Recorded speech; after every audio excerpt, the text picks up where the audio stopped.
കാരുണ്യാഭിഷേകം, ആരാധിക്കുന്ന ജീവിതങ്ങൾ, കാരുണ്യാഭിഷേകം, കാരുണ്യാഭിഷേകം.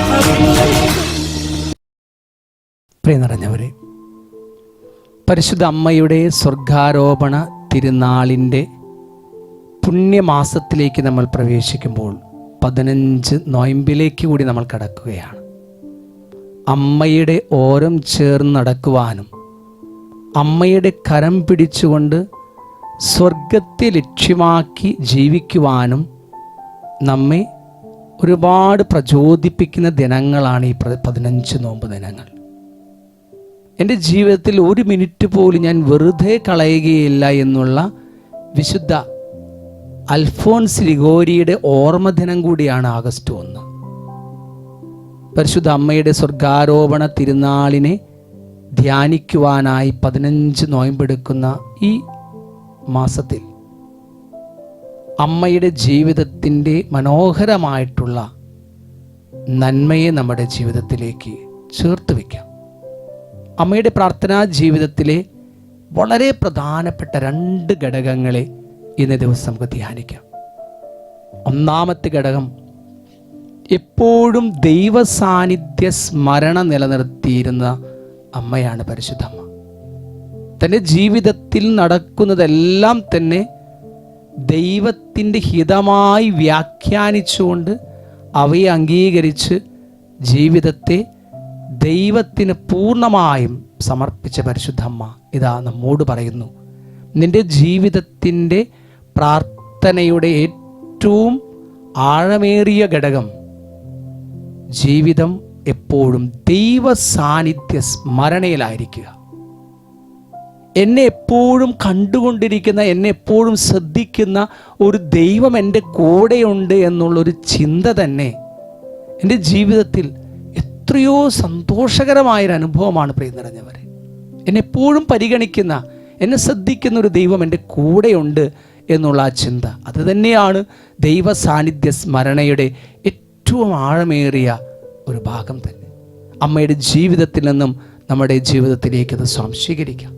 രണ്ടാമത്, അമ്മയുടെ ജീവിതം പ്രാർത്ഥനയോടൊപ്പം തന്നെ കാരുണ്യ പ്രവൃത്തിയും. ജീവിതം മുഴുവൻ എപ്പോഴൊക്കെ അപരനെ സഹായിക്കുവാനായിട്ട് അമ്മയ്ക്ക് പ്രേരണ വന്നിട്ടുള്ളൂ, ആ സമയത്തെല്ലാം തന്നെ തൻ്റെ വിഷമങ്ങളോ അസ്വസ്ഥതകളോ സഹനങ്ങളോ ബുദ്ധിമുട്ടുകളോ ഒന്നും നോക്കാതെ എലീശമ്മയുടെ അടുത്തേക്ക് ഗർഭിണിയായിരിക്കുമ്പോൾ ആ പോകുന്ന ആ കാഴ്ച തന്നെ സുവിശേഷത്തിൽ നമ്മൾ വായിക്കുന്ന ലൂക്കാ സുവിശേഷത്തിൽ, സ്വന്തം ബുദ്ധിമുട്ടുകളെ വകവയ്ക്കാതെ അപരൻ്റെ ജീവിതത്തിലേക്ക് ഇറങ്ങിച്ചെന്ന് അവിടെ സ്നേഹവും സന്തോഷവും സമാധാനവും ആത്മാവിൻ്റെ അഭിഷേകവും ആനന്ദവും നിറയ്ക്കുന്ന അമ്മയെ നമ്മൾ കാണുന്നു.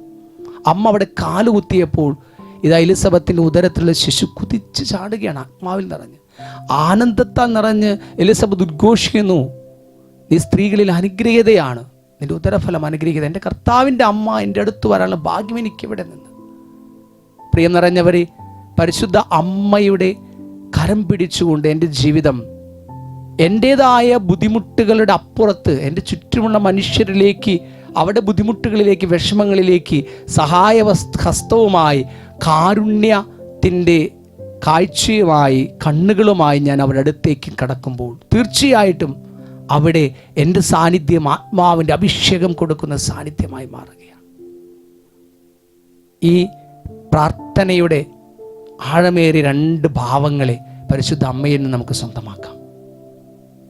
നമ്മുടെ ജീവിതത്തിൽ എപ്പോഴും ദൈവ സാന്നിധ്യ സ്മരണ നിറയ്ക്കാം. ദൈവം എന്നെ കരുതുന്ന, എപ്പോഴും ശ്രദ്ധിക്കുന്ന ഒരു ദൈവത്തിൻ്റെ ചിന്തയെ, ദൈവത്തെക്കുറിച്ചുള്ള ചിന്ത എൻ്റെ ഉള്ളിൽ എപ്പോഴും നിറയ്ക്കാം. 2, എൻ്റെ കഷ്ടതകൾക്കുപരിയായി അപരൻ്റെ വേദനയിൽ കാരുണ്യത്തോടുകൂടി അവനോട് ഇടപഴകുന്ന, ആശ്വസിപ്പിക്കുന്ന, സഹായിക്കുന്ന, അവൻ്റെ ജീവിതത്തിൽ ഒരു പ്രാർത്ഥനയുടെ സാന്നിധ്യമായി മാറുന്ന ജീവിതമായി എൻ്റെ ജീവിതത്തെ മാറ്റുമ്പോൾ പ്രാർത്ഥനയിൽ പരിശുദ്ധ അമ്മയെപ്പോലെ ആഴപ്പെട്ട മക്കളായി നമ്മൾ മാറും. ദിവ്യകാരൻ ഈശോയെ, സ്വർഗാരോപിതയായ പരിശുദ്ധ അമ്മയെ ഞങ്ങൾ ധ്യാനിക്കുമ്പോൾ സ്വർഗത്തിലേക്കുള്ളൊരു യാത്രയാണ് ഈ ഭൂമിയിലെ ജീവിതമെന്ന് അമ്മ ഞങ്ങൾക്ക് കാണിച്ചു തരുന്നു. പ്രാർത്ഥനയുടെ 2 ആഴമേറിയ ഭാവങ്ങളെ സ്വന്തമാക്കുവാൻ ഈശോയെ ഞങ്ങളെ ഓരോരുത്തരെയും അനുഗ്രഹിച്ചാലും. അമ്മ എന്ന രണ്ടക്ഷരത്തിൽ സ്നേഹമെല്ലാം പൊതിഞ്ഞു വച്ച് മാനവർക്കു പകുത്തു നൽകി ദൈവമലിവോടെ. അമ്മ എന്ന രണ്ടക്ഷരത്തിൽ സ്നേഹമെല്ലാം പൊതിഞ്ഞു വച്ച് മാനവർക്കു പകുത്തു നൽകി ദൈവമലിവോടെ. ദൈവത്തിന്റെ അമ്മയായിടാൻ മറിയത്തെ തിരഞ്ഞെടുത്ത് സ്വർഗത്തിലും കരുതി വച്ചു അമ്മയുടെ സ്നേഹം. ദൈവത്തിന്റെ അമ്മയായിടാൻ മറിയത്തെ തിരഞ്ഞെടുത്ത് സ്വർഗത്തിലും കരുതി വച്ചു അമ്മയുടെ സ്നേഹം. അമ്മ എന്ന രണ്ടക്ഷരത്തിൽ സ്നേഹമെല്ലാം പൊതിഞ്ഞു വച്ച് മാനവർക്കു പകുത്തു നൽകി ദൈവമലിവോടെ. പരിശുദ്ധ പരമാദിവ്യ കാരുണ്യത്തിന് നേരം ആരാധനയും സ്തുതിയും പുകഴ്ച ഉണ്ടായിരിക്കട്ടെ. പരിശുദ്ധ പരമാദിവ്യ കാരുണ്യത്തിന് നേരം ആരാധനയും സ്തുതിയും പുകഴ്ച ഉണ്ടായിരിക്കട്ടെ. പരിശുദ്ധ പരമാദിവ്യ കാരുണ്യത്തിന് നേരം ആരാധനയും സ്തുതിയും പുകഴ്ച ഉണ്ടായിരിക്കട്ടെ.